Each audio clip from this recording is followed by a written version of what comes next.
So, hi everyone, this is Joshna. So, today's topic is accounting. Accounting introduction ఏంటి? అకౌంటింగ్‌లో basic terminologies ఏంటి? అసలు బేసిక్‌గా అకౌంటింగ్ అంటే ఏంటి? అనేది ఇక్కడ చూద్దాం. So, starting with introduction. Accounting introduction is Counting is the process of identifying, measuring, recording, classifying, summarizing, analyzing, interpreting, and communicating a transaction. ఒక ట్రాన్సాక్షన్ అంటే it may be purchase or selling or etcetera. ఇట్లా ఏదైనా ఒక transaction ఒక బయర్‌కి, ఒక సెల్లర్‌కి, ఒక రిసీవర్‌కి మధ్య జరిగినప్పుడు ఆ ట్రాన్సాక్షన్‌ని ఐడెంటిఫై చేసి, మానిటరీ టర్మ్స్‌లో మెజర్ చేసి, దాన్ని బుక్స్ ఆఫ్ అకౌంట్స్‌లో రికార్డ్ చేసి, క్లాసిఫై చేసి, అంటే ఎక్స్‌పెన్సెస్ ఏంటి, రెవెన్యూ ఏంటి అని క్లాసిఫై చేసి, దాని నుండి ఎంత మనీ ఎళ్ళిపోయాయి, ఎంత మనీ వచ్చాయి సమ్మరైజ్ చేసి, టోటల్‌గా మనకి ప్రాఫిట్ వచ్చిందా, ఏంటి అనేది అనలైజ్ చేసి, దాన్ని ఇంటర్ప్రెట్ చేసి యూజర్స్ ఆఫ్ అకౌంటింగ్ వాళ్ళకి కమ్యూనికేట్ చేయటమే ఒక అకౌంటింగ్ ప్రాసెస్ అనమాట. ఒక ట్రాన్సాక్షన్‌ని ఇట్లాగా ఇన్ని వేస్‌లో డిఫైన్ చేయటాన్ని అకౌంటింగ్ అని అంటారు. So, some definitions are given by the institutions. AAA. According to AAA, accounting as the process of identifying, measuring, and communicating economic information to permit informed judgments and decisions by users of the information. So, ఒక ట్రాన్సాక్షన్‌ని identify చేసి, monetary టర్మ్స్‌లో measure చేసి, యూజర్స్‌కి inform చేయటం. ఆ ఇన్ఫర్మేషన్‌ని ఎవరైతే use చేసుకుంటారో వాళ్ళకి communicate చేయటమే అకౌంటింగ్ అని అంటున్నారు. So, this is the basic introduction to the accounting. So, now let's move on to the next topic. So, basic terminologies in accounts. అకౌంట్స్‌లో ఉండే కొన్ని బేసిక్ టర్మినాలజీస్ ఏంటివి అనేసి. సో, ఫస్ట్ వన్ వచ్చేసి బిజినెస్. అసలు అకౌంటింగ్ అనేది ఎక్కడి నుంచి పుడుతుందంటే, ఒక బిజినెస్ స్టార్ట్ అయితే, ఆ బిజినెస్ యొక్క పర్ఫార్మెన్స్ ఎలా ఉంది అని రికార్డ్ చేసుకోవటంలోనే అకౌంట్స్ ఉంది. సో, ఒక బిజినెస్ జరిగితేనే అకౌంట్స్ వచ్చిద్దనమాట. బిజినెస్ అంటే ఏం లేదు. రెగ్యులర్‌గా సెల్ చేయటం లేదా గూడ్స్‌ని, సర్వీసెస్‌ని సెల్ చేయడం అనమాట. అది ఖచ్చితంగా రెగ్యులర్‌గా చేయాలి. ప్రాఫిట్ మోటివ్‌తో. ఏదో జస్ట్ వన్ డే పెట్టేస్తే అది బిజినెస్ అయిపోదు. సో, కన్సిస్టెంట్‌గా మనము గూడ్స్‌ని లేదా సర్వీసెస్‌ని సెల్ చేస్తే ఒక ప్రాఫిట్ మోటివ్‌తో దాన్నే మనం బిజినెస్ అని అంటాము. Next one transaction. Transaction means exchange of money or money's worth. Transaction అంటే ఇప్పుడు ఏదైనా ఒక పర్పస్ కోసం మనీని ఎక్స్‌చేంజ్ చేసుకోవాలనమాట. అది ఐదర్ పర్చేజ్ అవ్వచ్చు, లేదా సేల్ అవ్వచ్చు. ఏదైనా అవ్వచ్చు. మనీ లేదా మనీస్ వర్త్ అనంటే ఇంతకుముందు మనం బార్టర్ సిస్టమ్‌లో ఆహ్, గూడ్స్‌ని ఎక్స్‌చేంజ్ చేసుకునేవాళ్ళం గదా! దాన్ని గూడా ట్రాన్సాక్షన్ అనే అంటారు. కాకపోతే అది ట్రెడిషనల్ మెథడ్స్‌లో ఉన్న ట్రాన్సాక్షన్. ఇప్పుడు మోడర్న్ మెథడ్స్‌లో ఉన్న ట్రాన్సాక్షన్ ఖచ్చితంగా ఎక్స్‌చేంజ్ ఆఫ్ మనీ మాత్రమే. Next one proprietor. Proprietor is the owner of the business. ఎవరైతే ఓనర్ ఉంటారో బిజినెస్‌కి వాళ్ళనే ప్రొప్రైటర్, ఎంటర్‌ప్రెన్యూర్ అని అంటారు. Next one capital. Capital is the money invested by the owner to run the business operations. Capital అంటే ఒక బిజినెస్‌ని రన్ చేయటం కోసం ఓనర్ ఇన్వెస్ట్ చేసే మనీ అన్నమాట. సో, ఒక బిజినెస్‌కి ఇనీషియల్‌గా పెట్టే ఇన్వెస్ట్‌మెంట్‌నే క్యాపిటల్ అంటాము. క్యాపిటల్ అనేది ఒక బిజినెస్‌కి లయబిలిటీ అవుతుంది. ఎందుకంటే ఎప్పటికైనా అది ఓనర్‌కి తిరిగిచ్చేయాలి కాబట్టి capital is considered as liability అంటే అప్పు to the business. Next one purchases. Purchases అంటే ఏదన్నా ఒక అవసరం కోసం గూడ్స్‌ని పర్చేజ్ చేయటం. మనం కొనటం అన్నమాట. అవి రీసేల్ అయినా అవ్వచ్చు, లేకపోతే సేల్ అవ్వచ్చు, లేదా మన ప్రొడక్షన్‌లో యూజ్ చేసుకోవడానికి కూడా అవ్వచ్చు. Sale. Sale is the amount of goods that are sold by the business. ఏవైతే గూడ్స్‌ని సోల్డ్ చేస్తుందో వాటిలే సేల్స్ అని అంటారు. Assets are the properties owned by the business. Business కింద ఏ గూడ్స్ అయితే ఏ ప్రాపర్టీస్ అయితే బిజినెస్ నేమ్ కింద ఉంటాయో వాటిలే అసెట్స్ అంటారు. Liabilities. Liabilities means the amount owned by the organization or business and repaid within a certain period of time. Liability అంటే ఒక ఆర్గనైజేషన్ లేదా ఒక బిజినెస్ ఒక సర్టెన్ పీరియడ్ ఆఫ్ టైమ్‌లో మళ్ళీ వేరే వాళ్ళకి రిటర్న్ చేయాలి లేదా రీపే చేయాలి. అంటే in terms of Telugu liability అంటే అప్పు అని అర్థం. So these are the basic terminologies used in accounts. Next topic accounting process. అసలు అకౌంటింగ్ ప్రాసెస్ ఎట్లా ఉంటుంది అని ఇక్కడ తెలుసుకుందాం. బిజినెస్ ట్రాన్సాక్షన్ అంటే మనం ఇందాక చెప్పుకున్నాము, either purchase or sale, goods or సర్వీసెస్ని పర్చేస్ చేయటం లేదా సేల్ చేయటం, మనీ ఆర్ మనీస్ వర్త్ని ఎక్స్చేంజ్ చేసుకోవటమే ట్రాన్సాక్షన్ అని అంటారు. బిజినెస్ టర్మ్లో ఏంటంటే ఒక బిజినెస్ ఆర్గనైజేషన్ ఇంకొక దగ్గర కొనటం లేదా వాళ్ళకి సేల్ చేస్తే దాన్ని బిజినెస్ ట్రాన్సాక్షన్ అని అంటారు.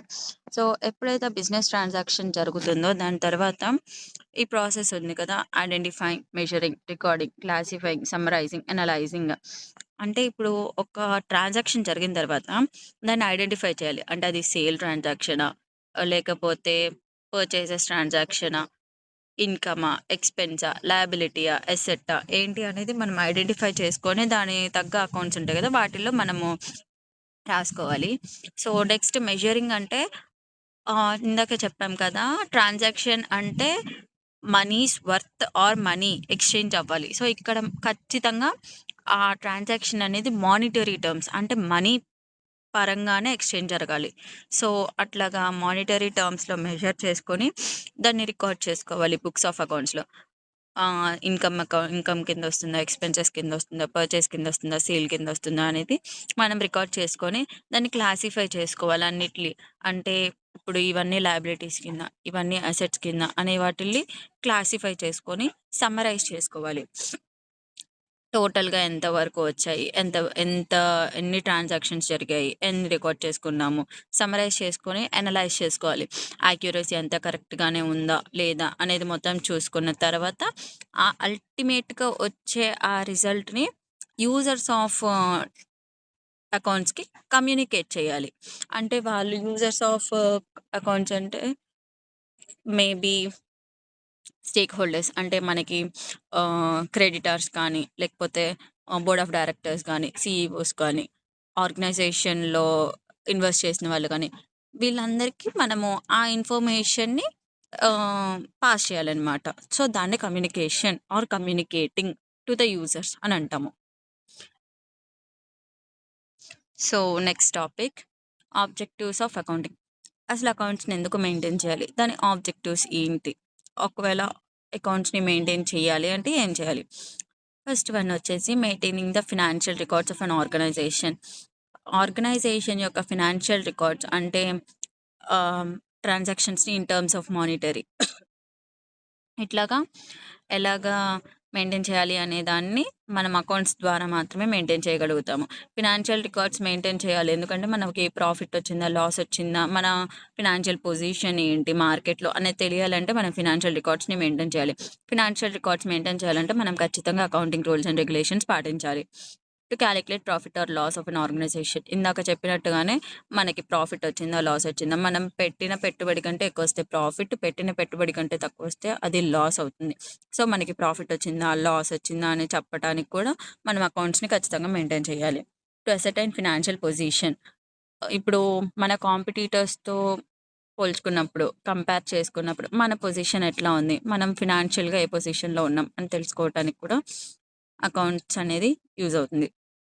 To communicate information to users for decision making.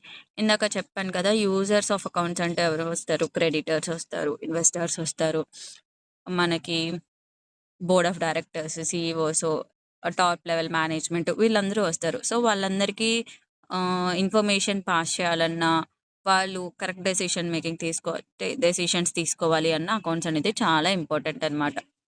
So these are the objectives of accounting.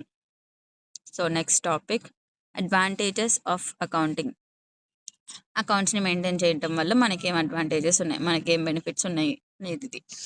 So accounts helps to replace memory.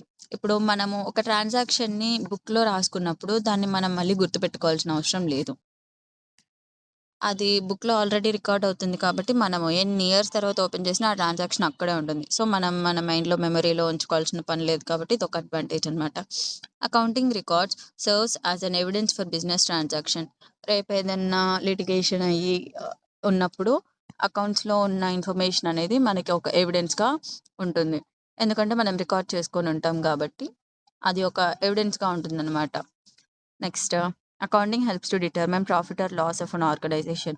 ఇందాక చెప్పినట్టుగానే ఒక ఆర్గనైజేషన్ యొక్క ఆపరేషన్స్ వల్ల మనకి ప్రాఫిట్ వచ్చిందా, లాస్ వచ్చిందా అనేది కూడా మనం అకౌంట్స్ ద్వారా మాత్రమే డిటర్మైన్ చేయగలుగుతాం. Accounting provides information to determine financial position. ఇందాకే వచ్చింది, ఫినాన్షియల్ పొజిషన్ని డిటర్మైన్ చేయడానికి కూడా అకౌంట్స్ హెల్ప్ చేస్తుంది. Accounts helps to settle tax liabilities. ఇప్పుడు మనము ఒక ఆర్గనైజేషన్లో బిజినెస్ రన్ చేస్తున్నప్పుడు ఖచ్చితంగా మనము ట్యాక్స్ ఇంత పే చేయాలి. It may B income tax, ఇంకా ఏ ట్యాక్సెస్ అయినా ఇంత అమౌంట్ దాటితే మనం ట్యాక్స్ కట్టాలి అని ఉంటుంది కదా. సో ఆ ట్యాక్స్ని ఎట్లా కట్టాలి, ఎంత కట్టాలి అనే దాన్ని కూడా మనం అకౌంట్స్ ద్వారానే డిటర్మైన్ చేయగలుగుతాం. Accounting information helps in decision making. నాకు అనుకున్నాం కదా, యూజర్స్ ఆఫ్ ద అకౌంట్స్కి ఇన్ఫర్మేషన్ డెసిషన్స్ తీసుకోవటం కోసం అకౌంట్స్ అనేది హెల్ప్ చేస్తుంది. So these are the advantages of accounting. So now let's move on to the next topic, disadvantages of accounting. Accounting వల్ల అడ్వాంటేజెసే కాకుండా డిసడ్వాంటేజెస్ కూడా ఉన్నాయి. అవి ఏంటివి అనేది ఇందులో చూద్దాం. Accounting considers only monetary transactions but not non monetary transaction. ఇందాక చెప్పాను కదా, ఆ ట్రెడిషనల్ మెథడ్స్లో మనీస్ వర్త్ని ఎక్స్చేంజ్ చేసుకుంటే ఇప్పుడు మోడర్న్ మెథడ్స్లో ఓన్లీ మనీ మాత్రమే ఎక్స్చేంజ్ చేసుకుంటున్నారు. సో అకౌంట్స్లో మనం ఏదైనా ఒక ట్రాన్సాక్షన్ని రికార్డ్ చేయాలంటే ఖచ్చితంగా అది మానిటరీ టర్మ్స్లో మాత్రం మెజర్ చేసి రికార్డ్ చేయాలి. అంతేకాని నాన్ మానిటరీ ట్రాన్సాక్షన్స్ అంటే బాటర్ సిస్టంలో జరిగినట్టుగా గూడ్స్కి గూడ్స్ ఎక్స్చేంజ్ చేసుకోండి, సర్వీసెస్కి సర్వీసెస్ ఎక్స్చేంజ్ చేసుకుంటే అది అకౌంట్స్లోకి రాయకూడదు. Accounting considers historical transactions only. Accounts ఏంటంటే జరిగిపోయిన ట్రాన్సాక్షన్ని మాత్రమే కన్సిడర్ చేస్తుంది, కానీ ఫ్యూచర్లో జరగబోయే ట్రాన్సాక్షన్స్ని కన్సిడర్ చెయ్యదు. Accounting doesn't consider price fluctuation. ఇప్పుడు మనం ఒక అసెట్ని ఒక 2 years బ్యాక్ కొన్నాం. 2 years బ్యాక్ కొన్నప్పుడు దాని వాల్యూ 1000 రూపీస్ అనుకుంటే ఇప్పుడు దాని వాల్యూ 2000 రూపీస్ అయింది. కానీ మనం ప్రెజెంట్ వాల్యూ ప్రకారంగా వేసుకోకూడదు. మనం కొన్నప్పుడు ఏ ప్రైస్ ఉందో ఆ ప్రైస్ మాత్రమే వేసుకోవాలి. అంటే ఫ్యూచర్లో ఫ్లక్చుయేషన్స్ వచ్చినా మనం ఆ ప్రైస్ వాల్యూని మనము అకౌంట్స్లో ఎక్కించకూడదు. సో అందుకని అకౌంట్స్ అనేవి ప్రైస్ ఫ్లక్చుయేషన్స్ని కన్సిడర్ చేయరు. The opinions, assumptions of the accountant may influence the final results. Accounts అన్నిటిని మెయింటైన్ చేసే అతన్ని అకౌంటెంట్ అంటారు. సో అతని పర్సనల్ ఒపీనియన్ లేకపోతే అతనిలో ఏమైనా ఎర్రర్స్ ఉన్నా అవన్నీ కూడా అకౌంట్స్ని ఇన్ఫ్లుయెన్స్ చేయొచ్చు. పద్దాకా చేయొచ్చు అని చెప్పలేము, బట్ ఖచ్చితంగా ఇన్ఫ్లుయెన్స్ చేస్తాయి. So these are the disadvantages of accounting. So functions of accounting, అసలు అకౌంటింగ్లో ఏం చేస్తారు? Identifying the transaction. ఇది ఇందాక మనము అకౌంటింగ్ ప్రాసెస్లో చెప్పుకున్నాం కదా. ఒక ట్రాన్సాక్షన్ని మనము ఫస్ట్ ఐడెంటిఫై చేయాలి. అది మానిటరీ టర్మ్స్లో ఉందా లేదా, లేకపోతే ఏ అకౌంట్ కిందకు వస్తుంది అనేదాన్ని మనము ఫస్ట్ ఐడెంటిఫై చేసుకోవాలి. Next, measuring the transaction in economic terms of money. ఒక ట్రాన్సాక్షన్ జరిగిన తర్వాత దాన్ని ఏ అకౌంట్ కిందకు వస్తుంది అని ఐడెంటిఫై చేసుకున్న తర్వాత అది మానిటరీ టర్మ్స్లోనే ఉందా, మనీ ఎక్స్చేంజ్ ద్వారానే ఆ ట్రాన్సాక్షన్ జరిగిందా అనేదాన్ని మనం మెజర్ చేసుకోవాలన్నమాట. ఒకవేళ మనీ టర్మ్స్లోనే జరిగితే ఎంత మనీ ఎక్స్చేంజ్ జరిగింది అనేదాన్ని మనం మెజర్ చేసుకోవాలి. Recording the transaction. ఆ ట్రాన్సాక్షన్ని మనము బుక్స్ ఆఫ్ అకౌంట్స్లో రికార్డ్ చేసుకోవాలి. It may B journal, ledger, trial balance ఏదైనా కానీ మనం ఫస్ట్ ఇక్కడ అకౌంటింగ్ బుక్స్లో మనము రికార్డ్ చేసుకోవాలి. Classifying the transaction. ఆ ట్రాన్సాక్షన్ అయిపోయిన తర్వాత రికార్డ్ చేసుకున్న తర్వాత అన్ని రిలేటెడ్ ట్రాన్సాక్షన్స్ని కలిపి ఒక దగ్గరికి పెట్టుకునేటట్టుగా క్లాసిఫై చేసుకోవాలి. Summarising the transaction. ఆ ట్రాన్సాక్షన్ యొక్క ఫైనల్ రిపోర్ట్ని మనం సమరైజ్ చేసుకోవాలంటే ఎంత కరెక్ట్గా యాక్యురేట్గానే ఉందా లేదా అనేదాన్ని సమరైజ్ చేసుకోవాలి. Analysing the transaction. ఆ ట్రాన్సాక్షన్లో ఇంకా మనం ఏమన్నా ఎర్రర్స్ ఏమన్నా ఉన్నాయా, అన్నీ కరెక్ట్గానే ఉన్నాయా అని రెక్టిఫై చేసుకొని దాని యొక్క రిజల్ట్ని అనలైజ్ చేసుకోవాలి. Interpreting the transaction. ఆ ట్రాన్సాక్షన్ని బార్ గ్రాఫ్స్, పై చార్ట్స్ అట్లాంటి వాటిలో ఇంటర్ప్రెట్ చేసుకోవాలి. కమ్యూనికేటింగ్ ద ట్రాన్సాక్షన్ అంటే మన యూజర్స్ ఉన్నారు కదా డెసిషన్ మేకింగ్ కోసం, వాళ్ళకి ఇన్ఫర్మేషన్ని కమ్యూనికేట్ చేయాలి. So these are the functions of accounting. Formula of capital. మనం ఇందాక చెప్పుకున్నాం కదా, క్యాపిటల్ అంటే the amount invested by the owner అని చెప్పేసి. సో, దానికి మనకి ఉన్న ఒక ఫార్ములా ఏంటిదంటే total assets minus total liabilities.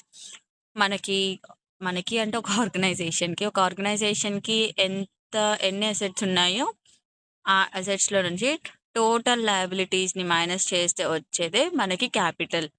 ఎందుకంటే capital is also one of the liability. Capital గురించి ఇంకేంటంటే, క్యాపిటల్ అనేది ఓనర్ యొక్క పర్సనల్ అకౌంట్. ఎందుకంటే ఓనరే కదా క్యాపిటల్ ఇన్వెస్ట్ చేసేది. సో, అది పర్సనల్ అకౌంటే అవుతుంది ఓనర్‌కి. Capital is also considered as net worth. Net worth అని ఎందుకంటారంటే, ఇప్పుడు మనకి దాని నుంచి ప్రాఫిట్స్ రావాలంటే ఫస్ట్ ఇన్వెస్ట్‌మెంట్ ఉండాలి. ఆ ఇన్వెస్ట్‌మెంట్‌నే కదా మనం వర్త్ అనేది. Capital may be in the form of goods or assets. Capital అనేది మనీ రూపంలో మాత్రమే ఉండక్కర్లేదు. ఇప్పుడు ఒక ఆర్గనైజేషన్ పెట్టేటప్పుడు దాంట్లో చాలా అసెట్స్ కావాల్సొస్తది. చాలా గూడ్స్ కావాల్సొస్తది. రా మెటీరియల్స్ కావాల్సొస్తది. ఇట్లాగా ఏం తెచ్చినా కూడా అదంతా క్యాపిటల్ కిందకే వస్తుంది. So, this is some introduction to the capital. Definitions of accounting. Accounting definitions మనం ఇందాక ఏఏఏ వాళ్ళది చూసాం కదా! American association of accounts. According to AICPA, American institute of certified public accountants. ఇది ఏఐసీపీఏ యొక్క ఫుల్ ఫామ్.